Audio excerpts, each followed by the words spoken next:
Por alguma razão, muita gente hoje em dia parece acreditar que o planeta atual oferece as piores condições possíveis para os seres humanos. Reclamam das mudanças constantes no clima. Tem hora que precisam se cobrir com roupas pesadas e logo depois já estão querendo arrancar tudo por causa do calor. E estão simplesmente de saco cheio de tudo isso. Também não gostam dos animais de hoje. Cobras venenosas, crocodilos com dentes afiados, insetos que picam. Só criatura hostil por todos os lados. Essas pessoas costumam dizer que antigamente o ar era puro, a temperatura era agradável e os animais eram mais dóceis. É verdade que no período Mesozoico surgiram dinossauros enormes e ferozes. Mas como foram extintos rapidamente, muitos acreditam que antes deles a Terra era habitada apenas por criaturinhas inofensivas parecidas com camundongos. Você também pensa assim? Então já aproveita e se inscreve agora aqui no canal. Mas se você pensou, claro que não, aí eu tenho certeza de que já é inscrito, né?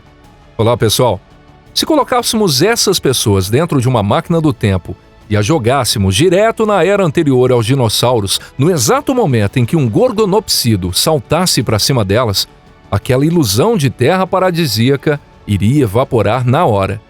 Desde o seu nascimento até a última era do gelo, a história da Terra tem sido uma sequência praticamente ininterrupta de desastres, como se fosse uma série de terror que já dura 4 bilhões e meio de anos. Pessoal, esse é o nosso canal Pipa, e eu sou o Deluca. Hora de começar o nosso vídeo de hoje.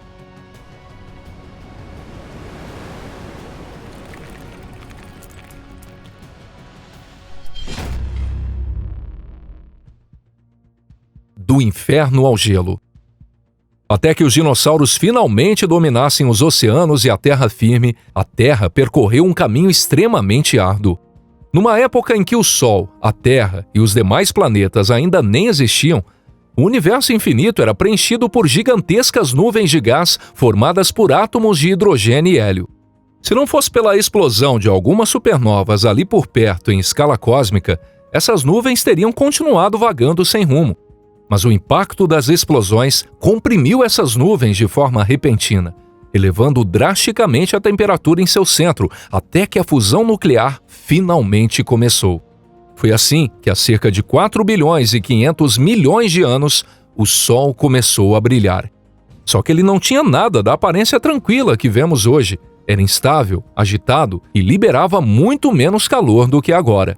E quanto à Terra? Como era naquele tempo? Pois bem, naquele mesmo período, a Terra também começava a se formar a partir do mesmo gás e poeira cósmica, assumindo pouco a pouco a forma de um disco. Esse disco foi atraindo o que havia em volta: poeira, fragmentos, até pequenos asteroides, e foi ganhando massa, até formar um núcleo sólido feito de metal. A gravidade intensa aqueceu esse núcleo, que chegou a incríveis 6.000 graus, formando ao seu redor um núcleo líquido.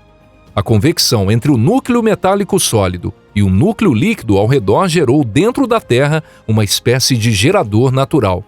Foi assim que nasceu o campo magnético do planeta. Esse campo é até hoje o escudo natural que protege a nossa vida frágil contra a radiação implacável do espaço. Mas naquela época não havia vida alguma que precisasse de proteção. A Terra era apenas uma esfera fervente coberta de magma incandescente. E foi nesse cenário que a jovem Terra enfrentou sua primeira grande catástrofe. A gravidade terrestre atraiu um planeta primitivo próximo, que os cientistas mais tarde chamariam de Theia.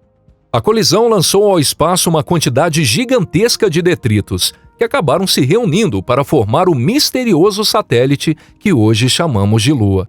Pelo visto, até os parceiros de vida podem surgir depois de uma boa pancada. Curiosamente, logo após esse impacto, a Terra passou a girar tão rápido que completava uma rotação em apenas 5 horas, e não em 24 como agora. Só que com o passar de centenas de milhões de anos, a gravidade da Lua começou a agir, e o giro da Terra foi desacelerando, pouco a pouco. Ainda assim, ninguém em sã consciência chamaria aquela Terra de habitável. Nem em sonho poderia se imaginar algo como seres humanos ou mesmo dinossauros. O planeta estava coberto por rios de magma, e do céu chovia uma tempestade constante de meteoros, impossibilitando qualquer forma de vida. A Terra de então se parecia muito com Vênus. um mundo sufocado por vulcões e açoitado por chuvas ácidas ininterruptas. Mesmo assim, de maneira espantosa, há cerca de 3 bilhões e 700 milhões de anos, surgiu na Terra a primeira forma de vida. Era um micro-organismo unicelular que não precisava de oxigênio, já que nem havia oxigênio disponível naquele planeta primitivo. Durante cerca de 2 bilhões de anos, esses seres unicelulares se espalharam por águas rasas e mornas nas costas do planeta, construindo aos poucos colunas calcárias chamadas estromatólitos, que permanecem até hoje como vestígios da Era Arqueana, a mais antiga da história geológica. As formas mais primitivas desses seres vivos nem mesmo possuíam um núcleo celular. Graças à simplicidade extrema dessa estrutura, eles sobreviveram até os dias de hoje, capazes de viver em fontes termais com mais de 100 graus ou até em águas gélidas e altamente ácidas. Se a persistência leva ao poder, é disso que estamos falando. E foi aos poucos que algumas dessas bactérias aprenderam a fazer fotossíntese. No começo, o oxigênio gerado era todo consumido pela oxidação das rochas ricas em ferro, mas cerca de 2 bilhões e 450 milhões de anos atrás, começou a sobrar o oxigênio, que escapou para a atmosfera e desencadeou o chamado Grande Evento de Oxigenação. Para os organismos que não dependiam de oxigênio, essa substância era literalmente um veneno. A Terra viveu sua primeira catástrofe biológica, e os seres que não sobreviveram a ela acabaram se transformando com o tempo nas mais antigas fontes de hidrocarbonetos. Quando começou a Era Proterozoica, há mais ou menos 2 bilhões e 460 milhões de anos, o oxigênio da atmosfera já alcançava 2%, 1/10 do que temos hoje. Isso é 3 vezes menos do que o nível de oxigênio no topo do Everest, onde alpinistas precisam de máscara de oxigênio para sobreviver. Lá, o ar tem em torno de 7% de oxigênio. Ou seja, se alguém aparecesse na Terra daquele tempo sem máscara, morreria sufocado na certa. Mesmo sem tiranossauros à vista, já era assustador o bastante. Antes disso, a atmosfera da Terra era dominada por metano e dióxido de carbono.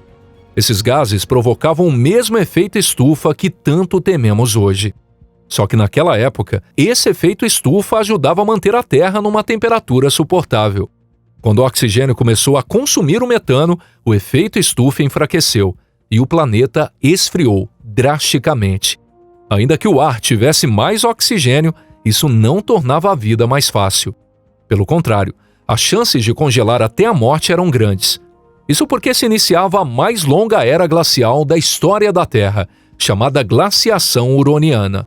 Essa era durou 300 milhões de anos, transformando a Terra, antes parecida com Vênus, num verdadeiro planeta de gelo, onde em certas regiões a temperatura caía para 20 e 70 graus negativos.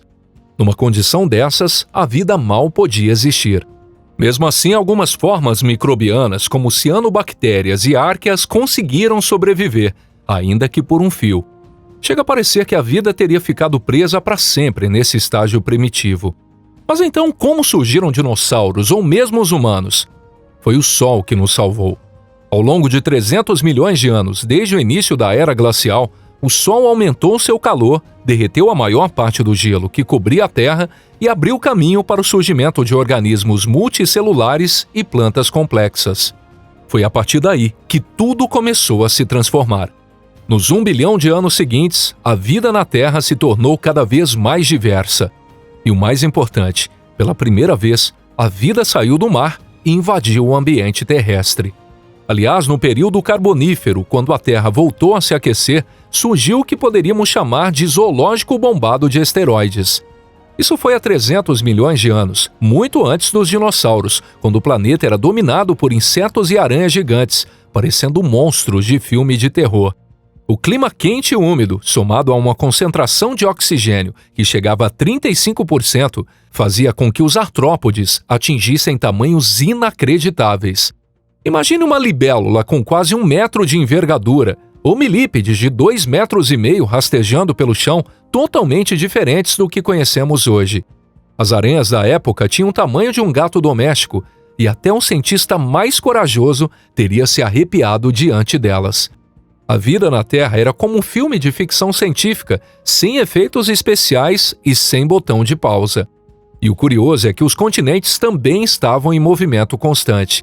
Cerca de 750 milhões de anos atrás, o supercontinente Rodinia começou a se fragmentar.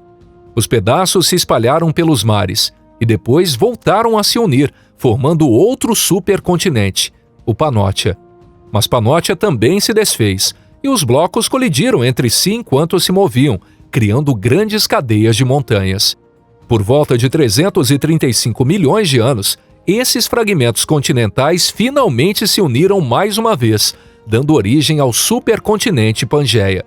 Esse imenso bloco de terra foi o que mais tarde se separaria nos continentes que hoje chamamos de África, Eurásia, América do Norte e América do Sul. A grande extinção do Permiano.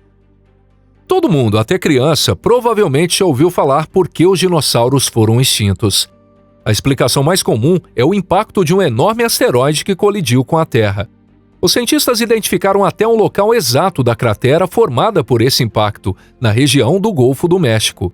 Mas, por outro lado, quase ninguém conhece a história da grande extinção do período Permiano, que marcou a transição entre a Era Paleozoica e a Mesozoica. E, na verdade, essa foi a maior das 5 extinções em massa já registradas na história do planeta. A gente costuma dizer que se os dinossauros não tivessem sido extintos, talvez os seres humanos nunca tivessem surgido. Mas se não fosse por essa extinção do Permiano, os próprios dinossauros talvez nem teriam existido. E, no entanto, naquela época, não havia nenhum sinal de que uma catástrofe tão grande estivesse prestes a acontecer. Durante o período Permiano, criaturas como os sauropsídeos, ancestrais dos répteis modernos, e os sinapsídeos, antepassados dos mamíferos, habitavam amplamente o planeta por cerca de 40 milhões de anos. No caso dos sinapsídeos, havia até a possibilidade de que deles surgisse uma linha evolutiva que levasse à vida inteligente. Mas isso nunca aconteceu. Ou seja, nós, Homo sapiens, só estamos aqui hoje não apenas porque os dinossauros foram extintos, mas também graças à grande extinção do Permiano. O longínquo período Permiano, que veio antes dos dinossauros, foi uma boa época para a evolução dos seres vivos, mas definitivamente não era um ambiente onde os humanos poderiam viver. Na verdade, era exatamente o oposto. O clima geral era seco, com grandes variações regionais, lembrando até um pouco o clima atual. Mas a composição da atmosfera era algo que nós hoje acharíamos insuportável. Apesar da concentração de oxigênio ser 1% maior do que a atual, a quantidade de dióxido de carbono era cerca de 3 vezes mais alta. Num ambiente assim, a gente não só estaria com dor de cabeça, mas provavelmente sofreria uma intoxicação tão forte que perderíamos a consciência. E no final do Permiano, o nível de CO2 disparou, chegando a ser 12 vezes maior do que o que temos hoje. Claro, os tripulantes dos submarinos alemães estavam acostumados com concentrações assim de CO2, então talvez nós também pudéssemos nos adaptar. Mas a que custo? Mesmo assim, se adaptar aos animais daquela época seria ainda mais difícil. Os mares eram cheios de tubarões gigantes e peixes ósseos de todos os tipos.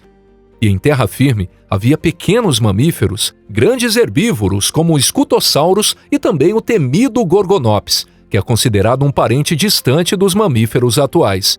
O Gorgonops tinha uma aparência entre cão e dinossauro, e era tão perigoso quanto um cruzamento entre cachorro e tiranossauro. Apesar de parecer com um cachorro, ele era um monstro sem pelos, que podia chegar a 3 metros de comprimento. E da sua boca se projetavam presas longas e afiadas como lâminas de sabre.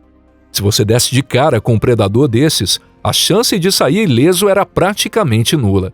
Ainda assim, os cientistas o consideram um ancestral dos mamíferos e, portanto, um parente muito distante nosso. Mas até esses Gorgonops acabaram extintos no fim do Permiano. De acordo com os paleontólogos, cerca de 96% das espécies marinhas desapareceram nesse evento. E em terra firme, os danos foram ainda mais devastadores. Foi uma única vez em toda a história da Terra em que nem os insetos escaparam, com cerca de 80% de todas as espécies de insetos sendo extintas. E entre os vertebrados terrestres, como o próprio Gorgonops, cerca de 70% também foram perdidos. Do ponto de vista geológico, essa extinção aconteceu num intervalo curtíssimo, entre 60 mil e 200 mil anos. Os cientistas acreditam que a principal causa tenha sido uma gigantesca série de erupções vulcânicas, com fluxo de lava basáltica em larga escala. Essas erupções deram origem à famosa formação conhecida como Trap de Sibéria. Os vulcões lançaram na atmosfera milhões de toneladas de dióxido de enxofre e dióxido de carbono, além de encher os oceanos com compostos sulfurosos. Como resultado, a temperatura do planeta disparou e os níveis de CO2 na atmosfera saltaram de 400 para 2.500 partes por milhão. Tudo isso aconteceu na fronteira entre o período Permiano e o Triássico, exatamente antes do surgimento dos dinossauros.